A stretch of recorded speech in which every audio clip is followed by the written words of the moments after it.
All of you, can you hear us? This is Ministry of Rural Development, Delhi. Niti Aayog, can you hear us clearly? Social Justice, ma'am, can you hear us? Secretary, ma'am?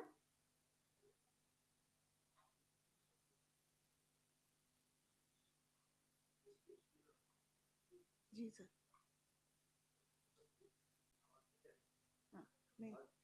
NITI Aayog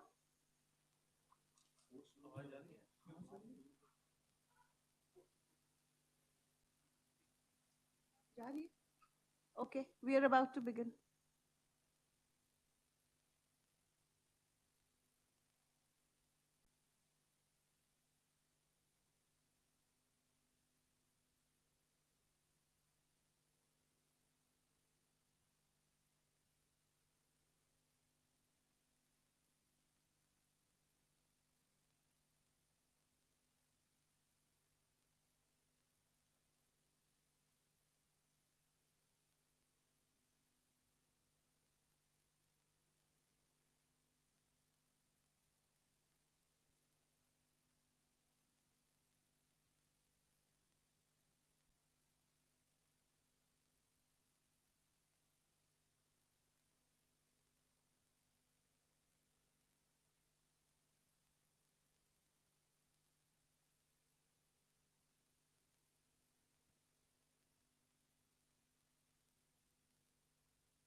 एक बार पूछ लीजिए।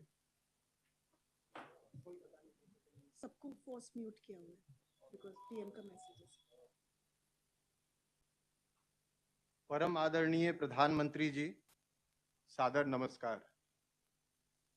आज post budget webinar जिसका विषय है reaching the last mile के अवसर पर आपका हार्दिक स्वागत करता हूं।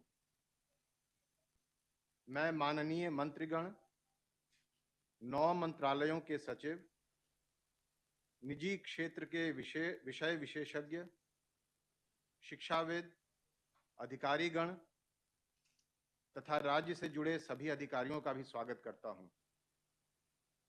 आज के बजट वेबिनार में जिन विषयों पर चर्चा होनी है वे हैं आकांक्षी ब्लॉक कार्यक्रम अर्थात aspirational block programme, PM PVTG विकास मिशन,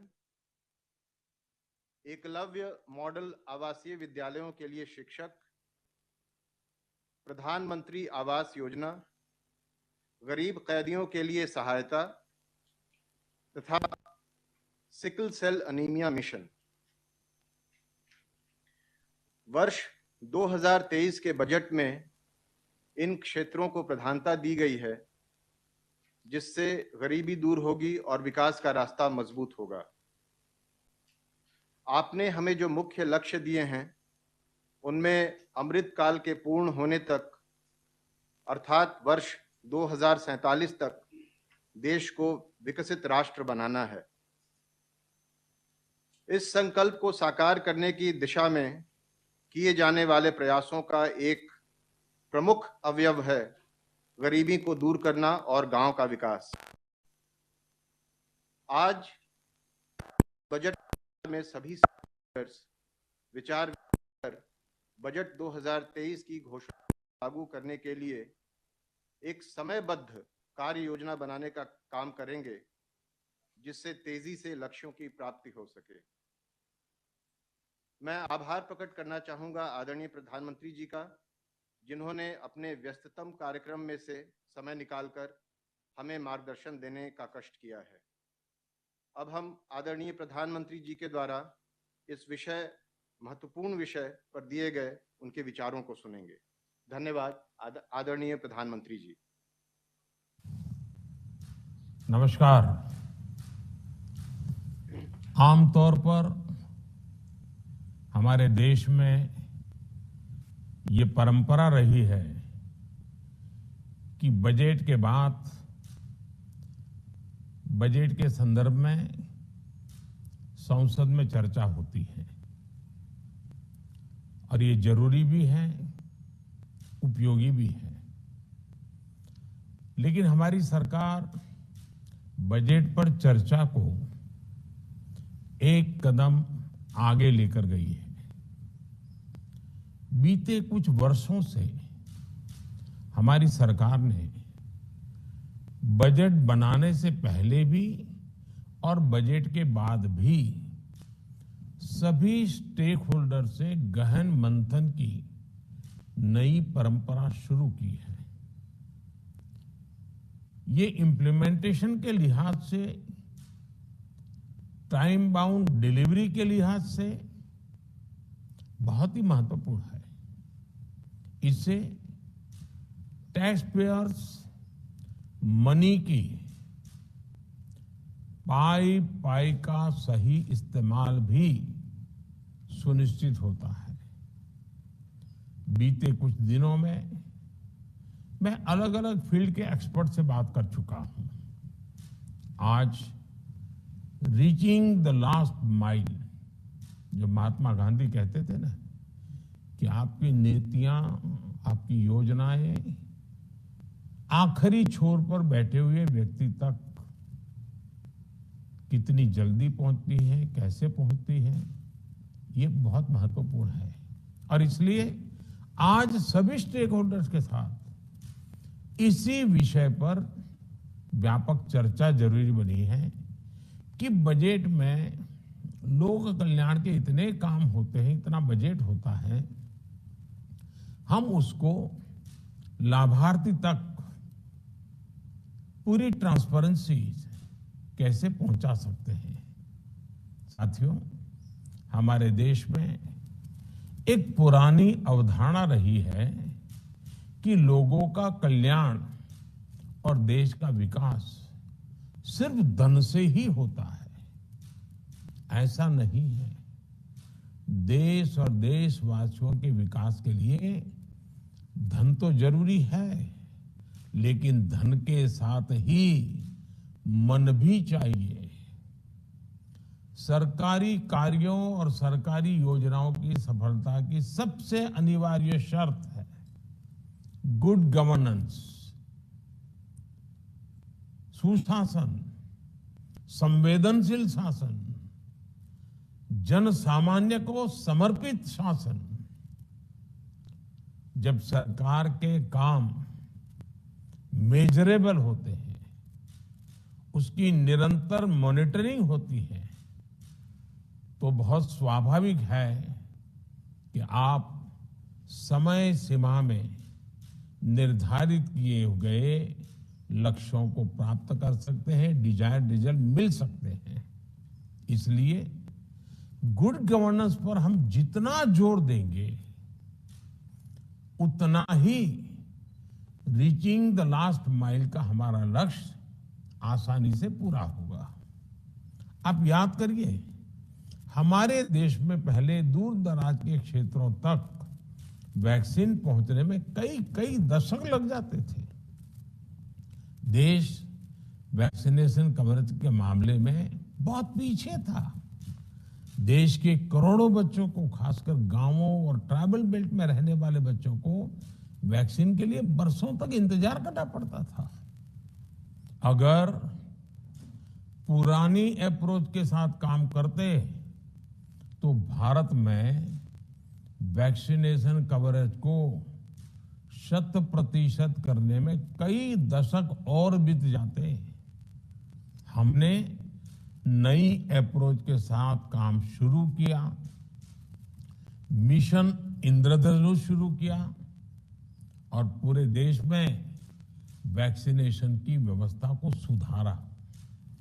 जब कोरोना वैश्विक महामारी आई तो इस नई व्यवस्था, नए सिस्टम का लाभ हमें दूर सुदूर वैक्सीन पहुंचाने में भी मिला। और मैं मानता हूं गुड गवर्नेंस का इसमें बहुत बड़ा रोल है, उसकी बहुत बड़ी ताकत है, जिसने लास्ट माइल डिलीवरी को संभव बनाया। साथियों, रीचिंग द लास्ट माइल की अप्रोच और सैचुरेशन की नीति एक दूसरे की पूरक है।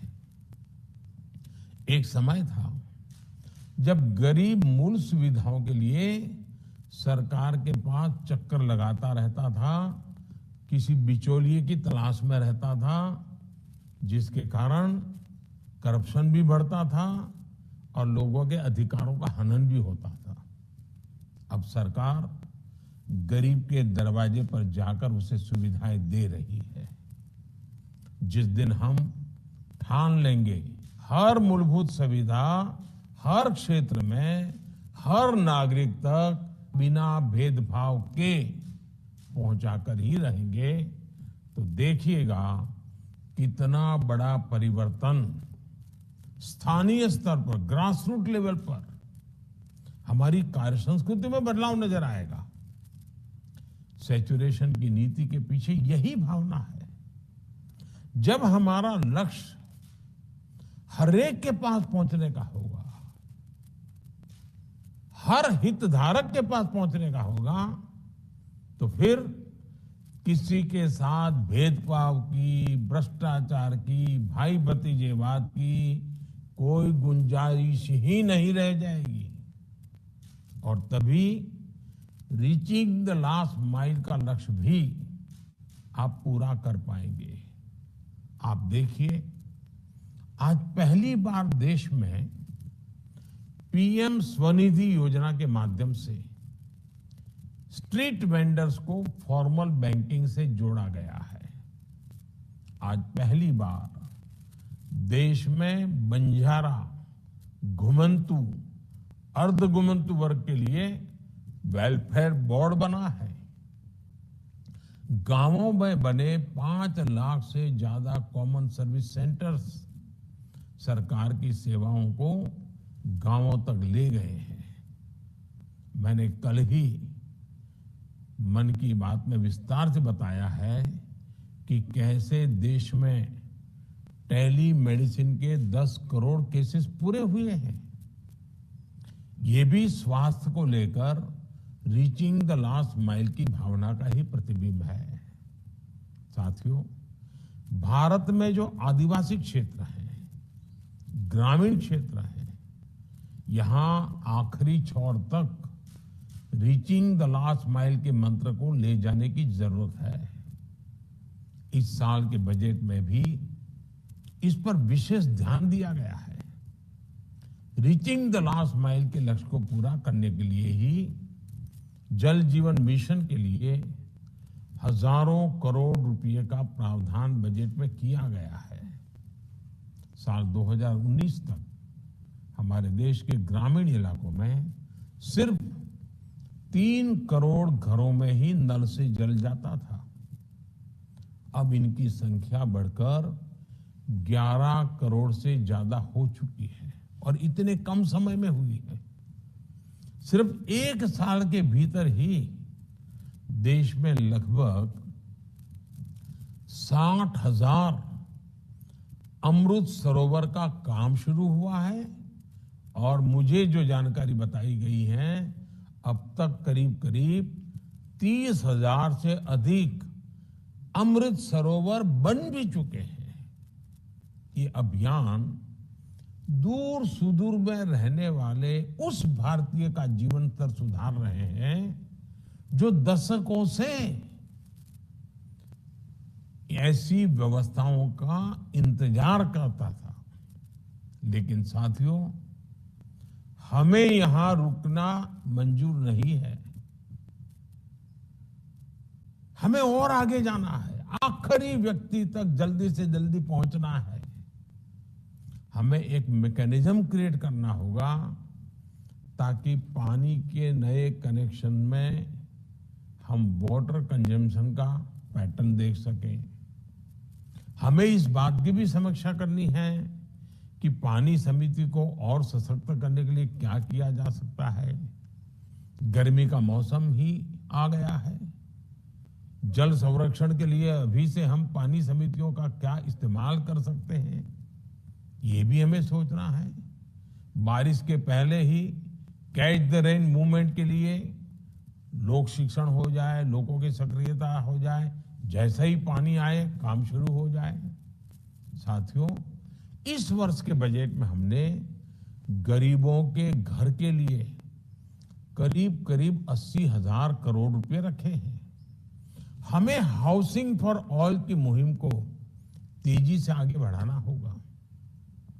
हाउसिंग को टेक्नोलॉजी से कैसे जोड़ें, कम खर्च में ज्यादा टिकाऊ और मजबूत घर कैसे बने, ग्रीन एनर्जी जैसे सोलर पावर का फायदा कैसे हो, ग्रुप हाउसिंग के नए मॉडल गांव और शहरों में भी स्वीकार्य हो, ये कैसे हो सकता है, इस पर ठोस चर्चा की जरूरत है। आपके अनुभव का निचोड़ उसमें निकलना चाहिए।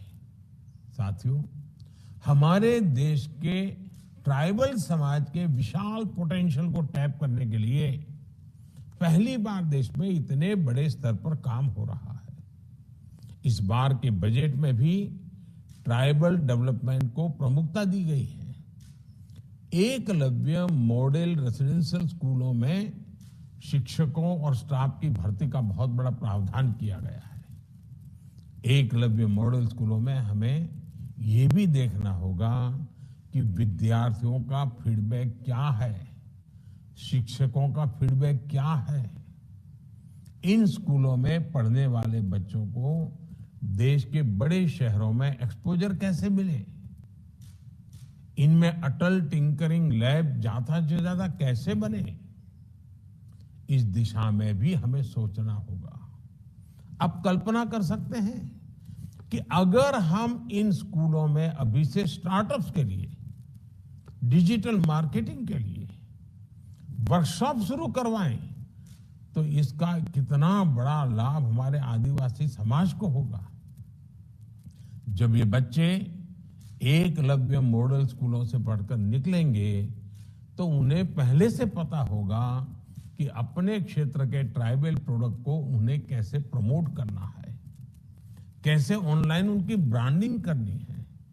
साथियों, पहली बार आदिवासियों में भी जो सबसे वंचित है उनके लिए एक विशेष मिशन हम शुरू कर रहे हैं। देश के 200 से अधिक जिलों में 22,000 से अधिक गांवों में ट्राइबल साथियों तक हमें तेजी से सुविधाएं पहुंचानी है। वैसा ही हमारे लघुमती समाज में, खास करके मुसलमान समाज में पसमानदा समाज है, वहां तक लाभ कैसे पहुंचे, जो आज भी आजादी के इतने साल के बाद भी बहुत पीछे रह गए हैं। इस बजट में सिकल सेल से पूरी तरह से मुक्ति का लक्ष्य भी रखा गया है। इसके लिए whole of the nation approach की जरूरत है। इसलिए हेल्थ से जुड़े हर स्टेक होल्डर्स को तेजी से काम करना होगा।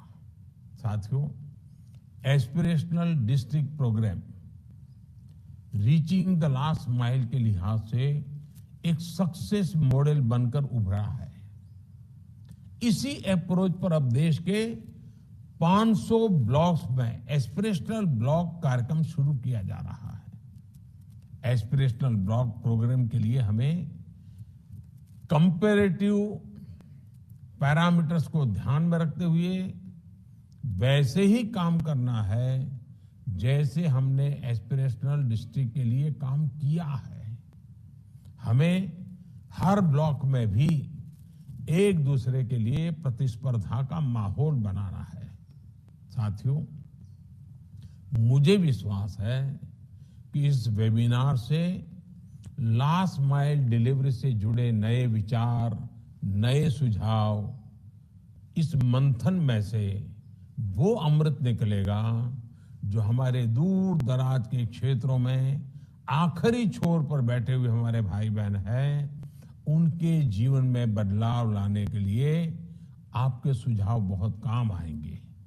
हमें आगे के लिए सोचना है, हमें इम्प्लीमेंटेशन पर बल देना है, हमें टेक्नोलॉजी का सर्वाधिक उपयोग करते हुए ट्रांसपेरेंसी को सुनिश्चित करना है। हितधारक सही हो, उसको मिलने की व्यवस्था उसके काम आने वाली हो और समय सीमा में मिले, ताकि जल्दी से जल्दी वो एक नए विश्वास के साथ खुद गरीबी के खिलाफ लड़ाई लड़ने के लिए हमारा एक सैनिक बन जाएगा। हमारे गरीबों की फौज गरीबी को परास्त करने के लिए ताकतवर बननी चाहिए। हमें गरीबों की ऐसी शक्ति बढ़ानी है ताकि हमारा गरीब ही गरीबी को परास्त करे। हर गरीब ये संकल्प लेना शुरू करे कि अब मुझे गरीब नहीं रहना है, मुझे मेरे परिवार को गरीबी से बाहर निकालना है। सरकार मेरा हाथ पकड़ रही है, मैं चल पड़ूंगा।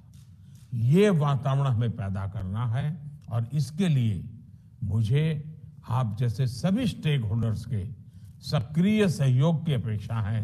मुझे विश्वास है आज का ये वेबिनार एक प्रकार से सर्वजन हिताय सर्वजन सुखाय एक बहुत बड़े संकल्प की पूर्ति का कारण बनेगा।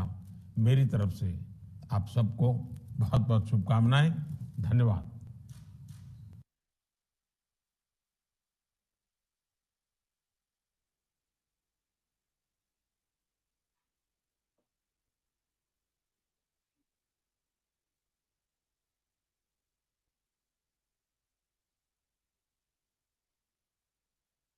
Okay, let's begin.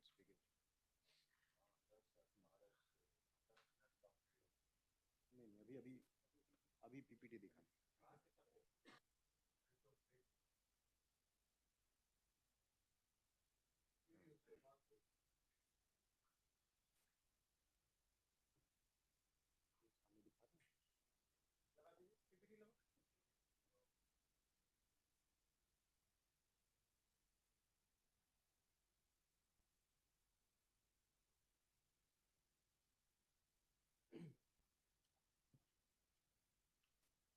माननीय मंत्री जी, मैं आपकी अनुमति से अब यहाँ प्रेजेंटेशन आज के वेबिनार के संबंध में दिखाना चाहूँगा। Welcome everybody. Next.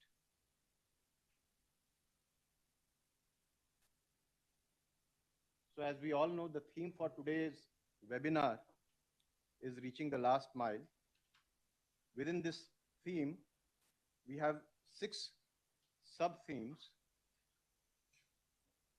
for which we will have separate breakout sessions. The first is Aspirational Block Program. The second is Pradhan Mantri Particularly Vulnerable Tribal Groups PVTG Development Mission. The third is Teachers for Eklavya Model Residential School. Fourth is Pradhan Mantri Awas Yojana. Fifth is Support for Poor Prisoners. And sixth is Sickle Cell Anaemia Mission. Next.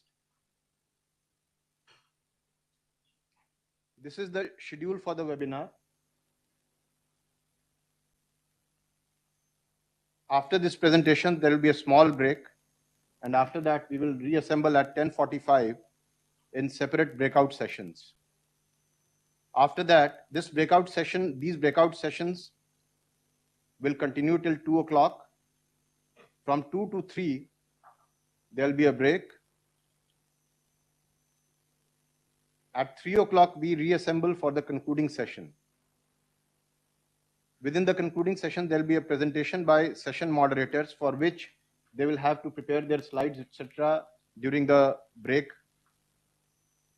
And after that, there will be a vote of thanks. Next. This is the broad outline of the webinar. As we have mentioned, 6 simultaneous breakout sessions on the themes of 3 hours each. In the concluding session, a presentation on the detailed strategy of implementation of the budget announcement will be made by all the moderators.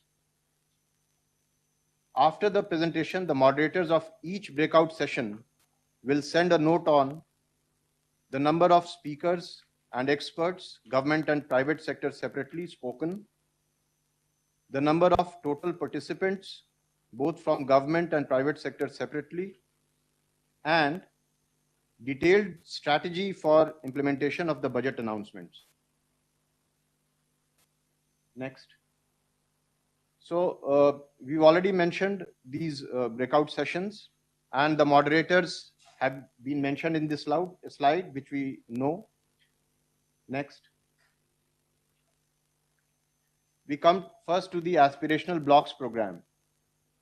The budget announcement on this program was, building on the success of the Aspirational Districts program, the government has recently launched the Aspirational Blocks program covering 500 blocks for saturation of essential government services across multiple domains such as health, nutrition, education, agriculture, water resources, financial inclusion, skill development, and basic infrastructure. Next.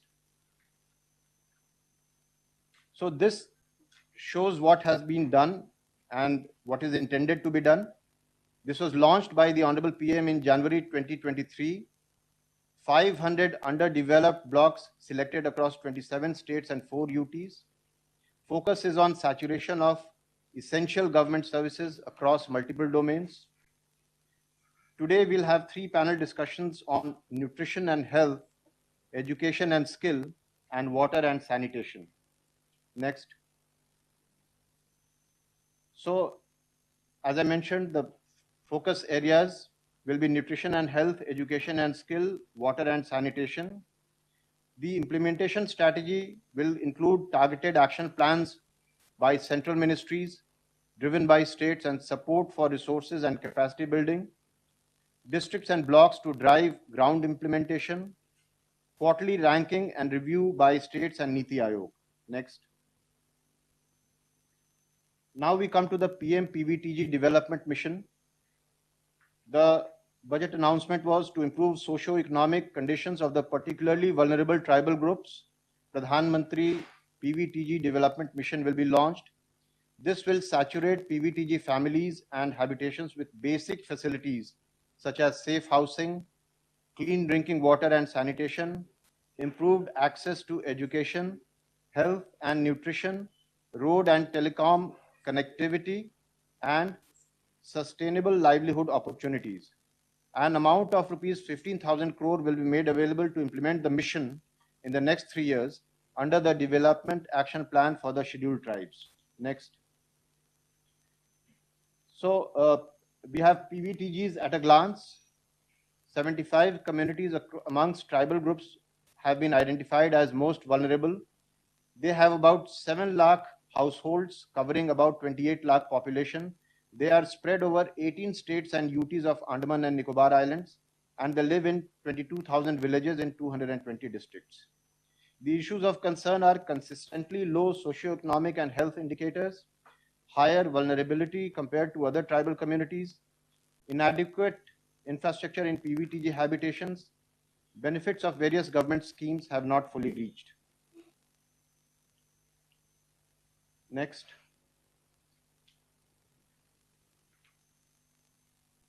So 9 union ministries will be involved for the implementation of the mission. Ministry of Tribal Affairs will be the nodal ministry, and Niti Aayog and Ministry of Finance will coordinate with the line ministries. Next. Now we come to the teachers recruitment in Eklavya model residential schools. Previous. Yeah. In the next 3 years, center will recruit 38,800 teachers and support staff for the 740 Eklavya model residential schools serving 3.5 lakh tribal students. Next.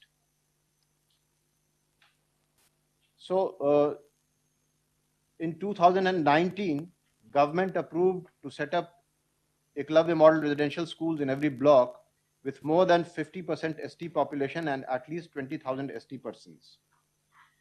The budget for 5 years is 28,900 crores, and as on date, 690 schools have been sanctioned and 401 functional, benefiting more than 1 lakh students. The mechanism of implementation will be each EMRS to have 52 teaching and non-teaching staff as per CBSE norms. 38,480 teachers will be recruited centrally in a phase-wise manner. Unified norms, qualification and pay scale across all EMRSs. Next. Now we come to Pradhan Mantri Awas Yojana. The outlay of Pradhan Mantri Awas Yojana has been enhanced by 66% to over 79,000 crore. This is the outlay for just this year. So within Pradhan Mantri Awas Yojana Urban, we have to complete all the houses by December 2024. Next. Pradhan Mantri Awas Yojana Gramin, 2.95 crore houses have to be completed by 2024. Next. So the way forward is solar rooftop, low cost housing technology, green and disaster resilient housing, employment opportunities, robust grievance redress mechanism, convergence, ensuring land to landless. Next. Now we come to support for poor prisoners. For poor prisoners who are in prisons and unable to afford the penalty or the bail amount, required financial support will be provided. Next. So the context is that the majority in prisons belong to socially disadvantaged groups with low education and incomes, or belong to the marginalized communities.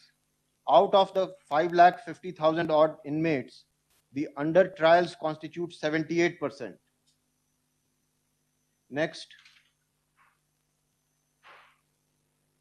The 72% of the inmates have annual income less than rupees 30,000, and 1133 legal services clinics are there in the country.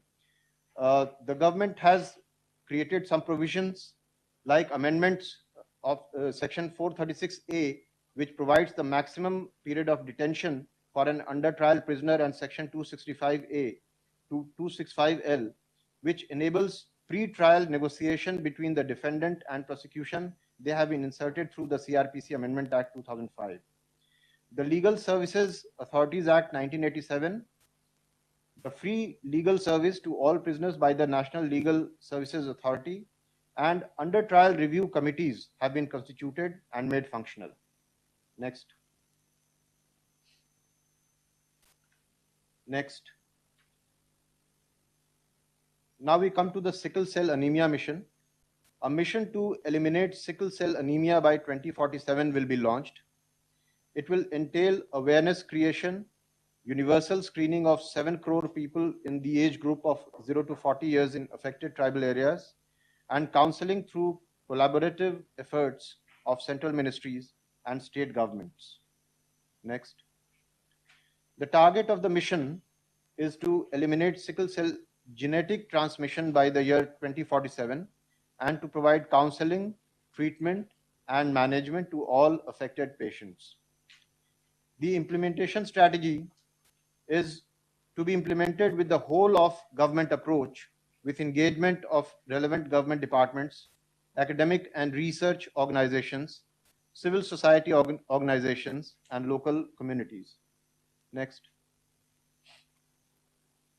Within the implementation strategy, we have health promotion and prevention, awareness generation and premarital genetic counseling, universal screening of targeted population and early detection of diseases, particularly in 17 most affected states, whole of government approach and leveraging community support, central database to be maintained through portals specifically designed for this. Next.